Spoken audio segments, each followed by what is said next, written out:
The ultimate showdown begins, Grizzly versus Wolf Pack. Let me ask you something. If you had to bet on a fight between a heavyweight brawler and a squad of elite ninjas, who would you choose?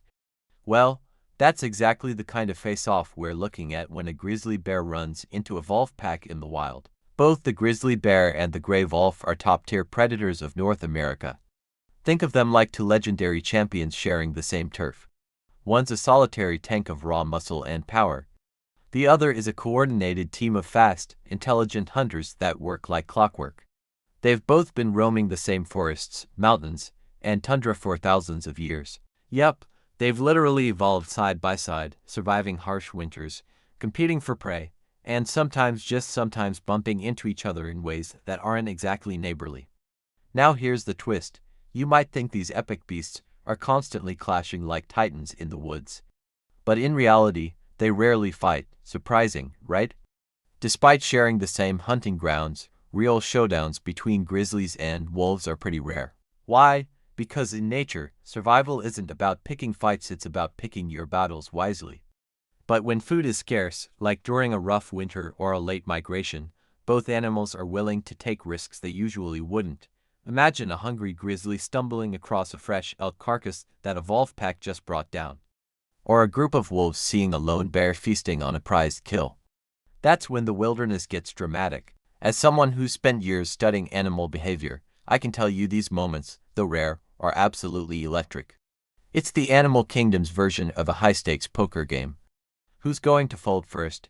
Who's going to push their luck? So buckle up, because this isn't just a clash of claws and fangs. It's a battle of instincts, strategy, and survival. And trust me, the wild has a few surprises up its sleeve. Ready to dive deeper? Let's meet the contenders up close. Power, precision, and the science of survival meet the contenders.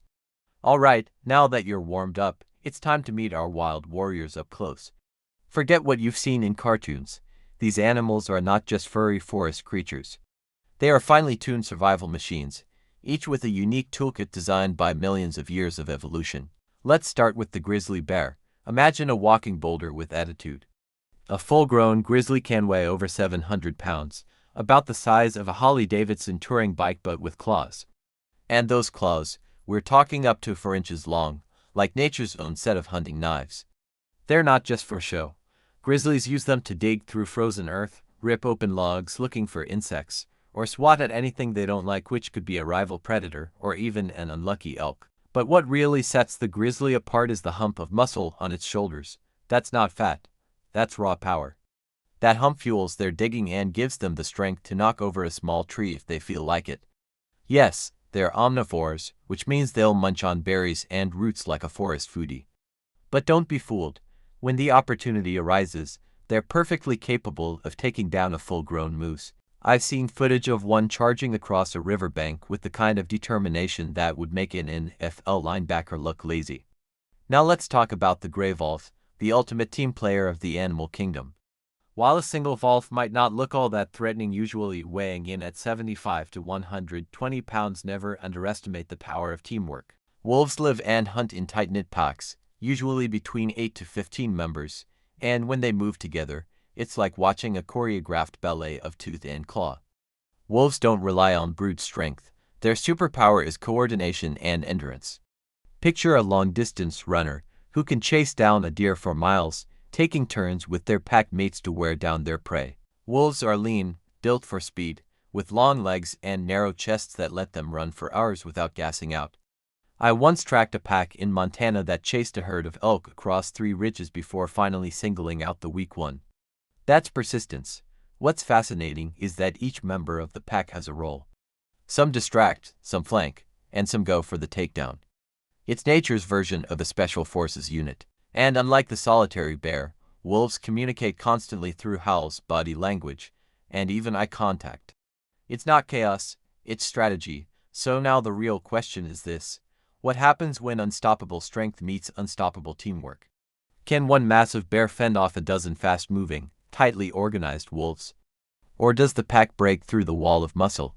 Get ready, because this battle is only just beginning.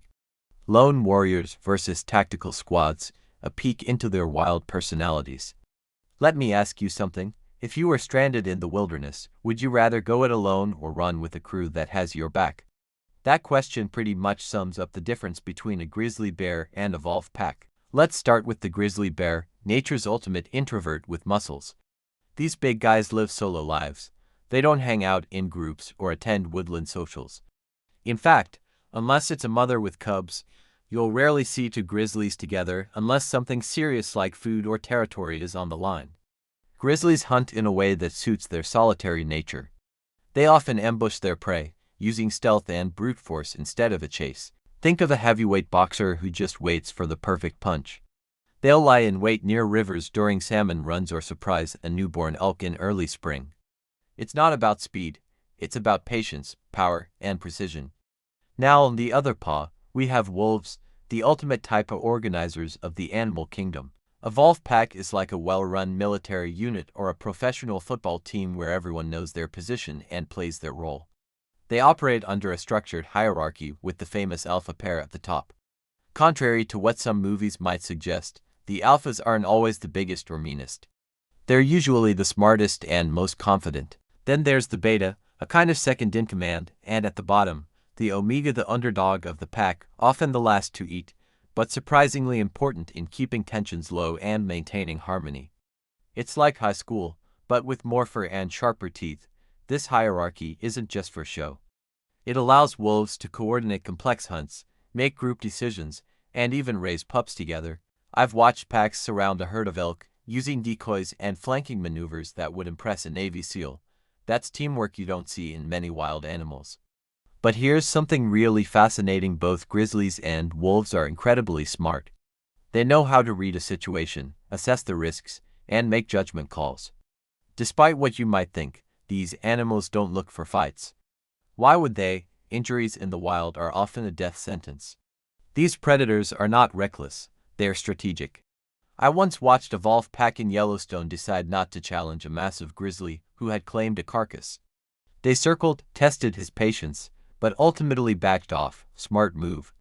And I've seen bears do the same, charging in, deciding the odds weren't great, and lumbering off in search of easier meals. It's like a game of poker where everyone knows when to hold him and when to fold him. So what happens when these cautious minds meet on the battlefield?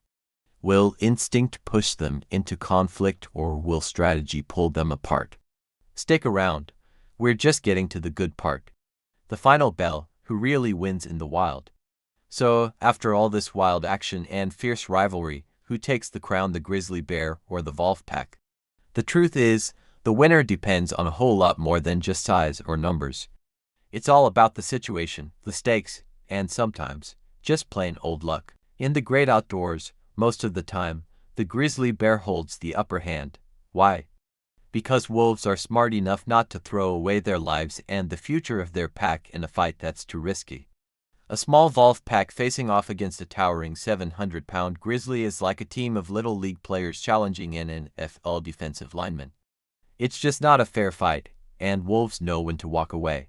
But here's where it gets interesting: when the pack is large and well organized, wolves have a real shot.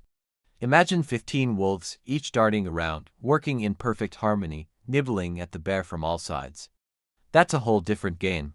They can wear down even the most powerful grizzly by using speed, endurance, and sheer numbers.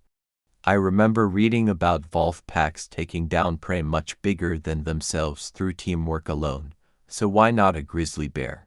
That said, grizzlies are no pushovers. With their massive strength, sharp claws, and thick hides, they can take out several wolves if they land a good strike. It's a deadly dance where one swipe can end the match. What's truly fascinating is that these encounters rarely turn into brutal battles to the death. Both species are survivors. They know that risking injury or death over food or territory is just not worth it most of the time. Instead, they often settle into a kind of unspoken agreement, giving each other space and avoiding unnecessary conflicts. It's a wild world, but it's also a world of respect and smart choices. So next time you think about the battle of the wilderness giants, remember, sometimes the real winner is the one who knows when to fight and when to simply walk away.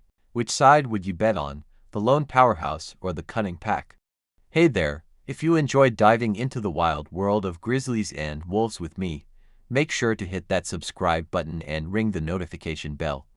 You won't want to miss out on more awesome wildlife battles, amazing animal facts, and stories that bring nature right to your screen.